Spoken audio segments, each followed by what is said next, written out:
अस्सलाम वालेकुम everyone. Today we will discuss verbs which can only be followed by infinitives. कुछ ऐसी verbs जो अपने साथ सिर्फ इन्फिनेटिव को लगाती हैं।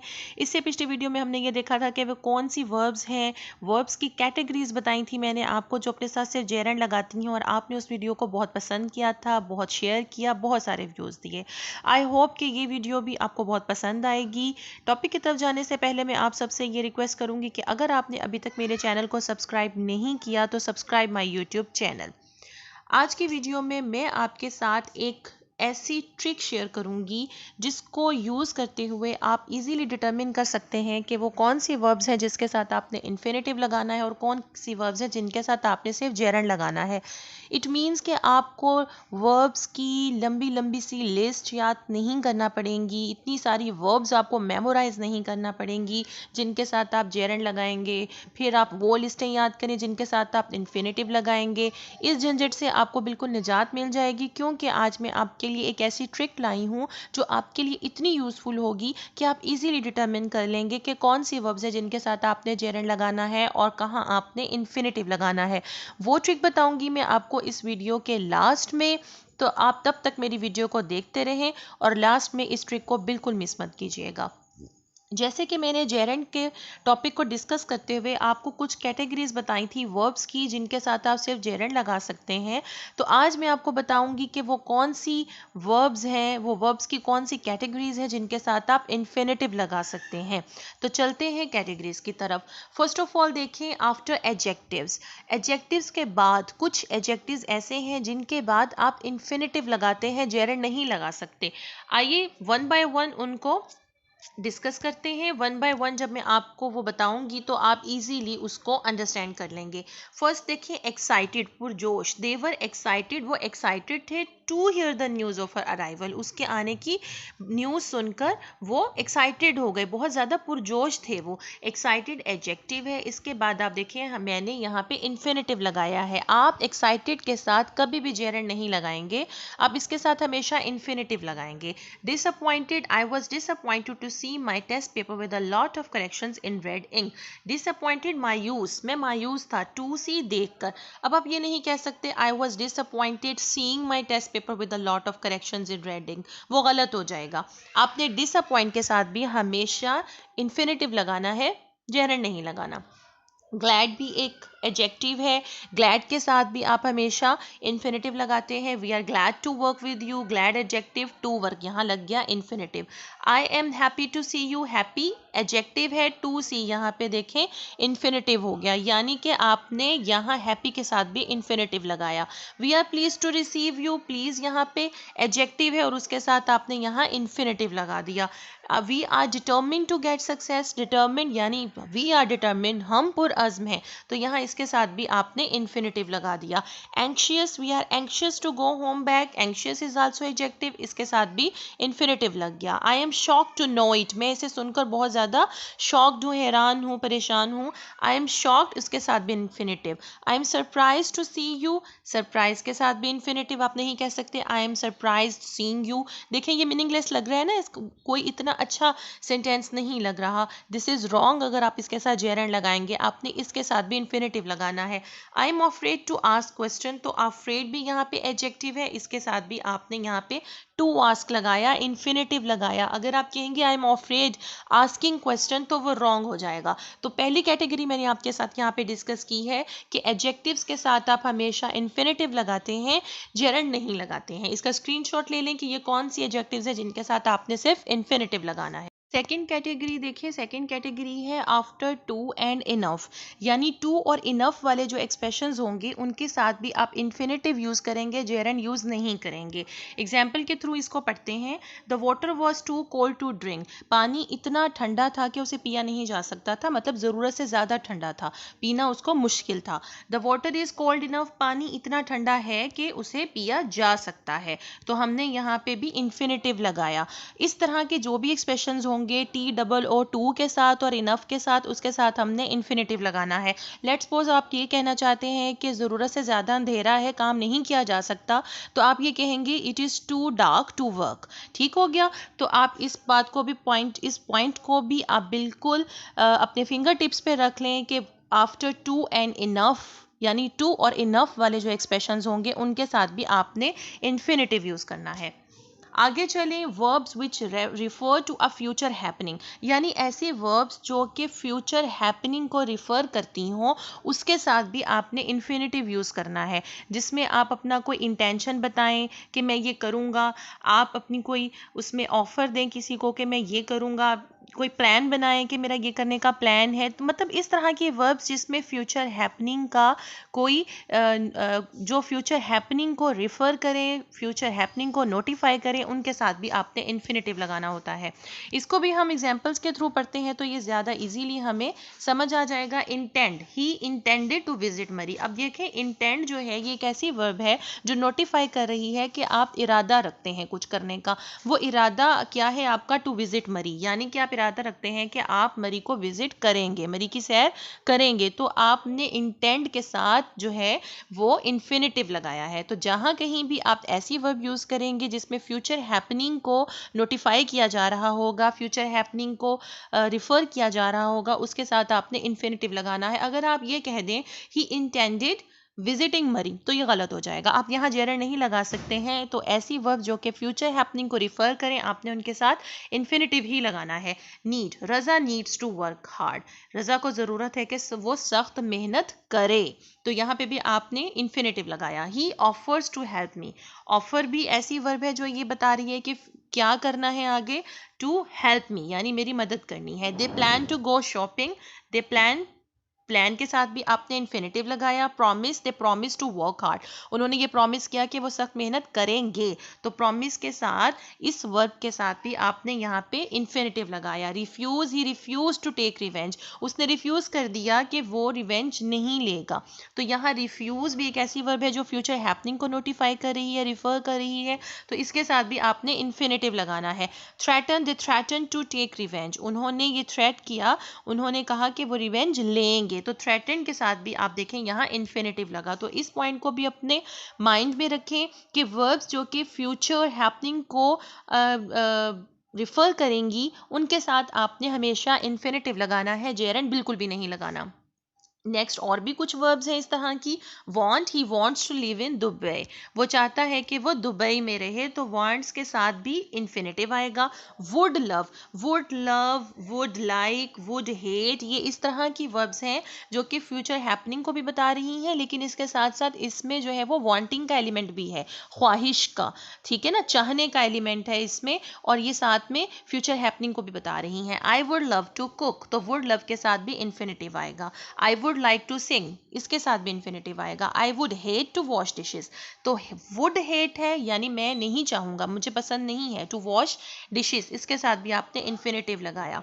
Deserve, he deserves to be a teacher, मतलब वो क्या डिजर्व करती है?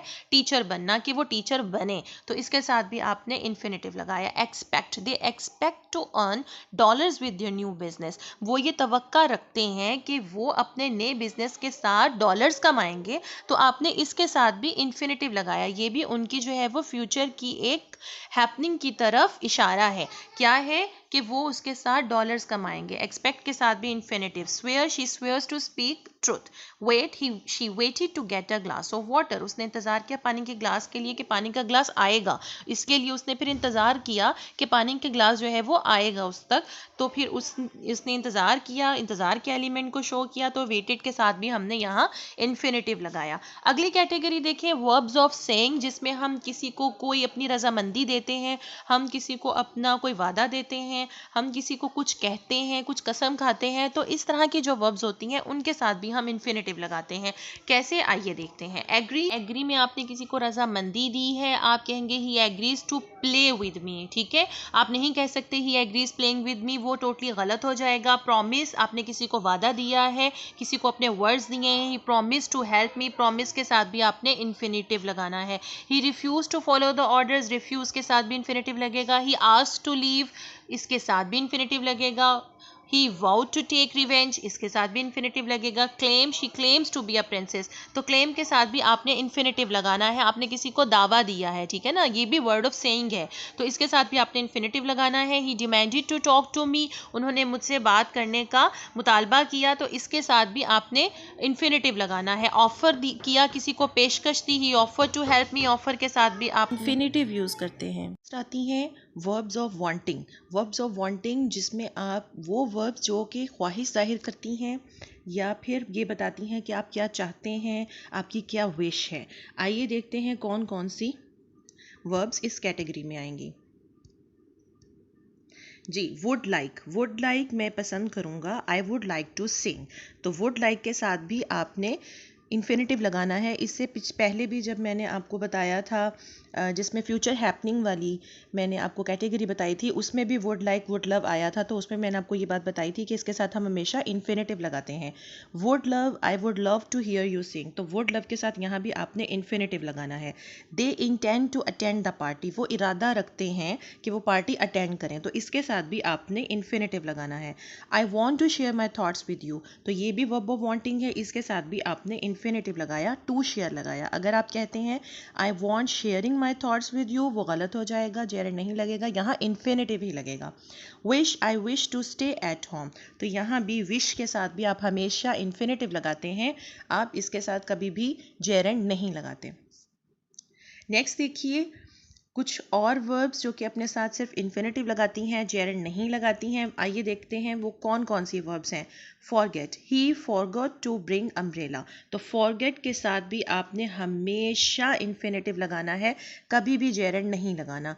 Fail, they fail to win a game, fail भी एक ऐसी वर्ब है जिसके साथ सिर्फ इन्फिनेटिव लगता है। दे फेल विनिंग अ गेम, देखें कोई इसकी सेंस नहीं बन रही, मीनिंगलेस सेंटेंस बन रहा है। आप फेल के साथ इन्फिनेटिव लगाएंगे तो बात बिल्कुल क्लियर हो जाएगी और मीनिंगफुल सेंटेंस बनेगा। They fail to win a game. Choose, he chooses to live in Dubai, तो यहाँ ये वर्ब ऑफ चूजिंग है, सिलेक्शन की वर्ब है, इसके साथ भी आपने हमेशा इन्फिनेटिव लगाना है। Decide, Sara decided to start her own business, तो डिसाइड के साथ भी हमेशा इन्फिनेटिव लगता है। Sadia decided starting her own business, वो गलत हो जाएगा, जेरंड नहीं लगा सकते इसके साथ आपने इसके साथ इन्फिनेटिव ही लगाना है। Manage, he manage to get a ticket for movie, manage के साथ भी इन्फिनेटिव आएगा। Pretend, she pretends to be a princess, pretend के साथ भी आप हमेशा इन्फिनेटिव लगाते हैं। Learn, she learns to speak English, ये वाला सेंटेंस तो आप लोग बहुत अपनी आम रूटीन में बोलते रहते होंगे। लर्न के साथ आप कभी भी जेरंड नहीं लगाते, आप ये नहीं कह सकते शी लर्न्स स्पीकिंग इंग्लिश, वो गलत हो जाएगा, आप इन्फिनेटिव लगाएंगे और आप कहेंगे she learns to speak English.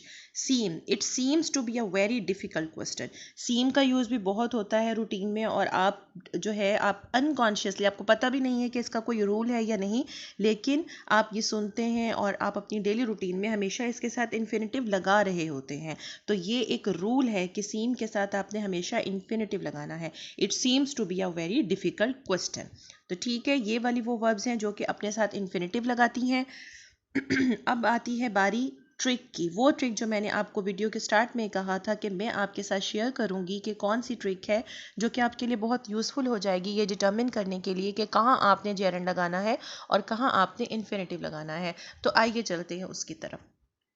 Often we use the gerund for an action that happens before or at the same time as the action of the main verb.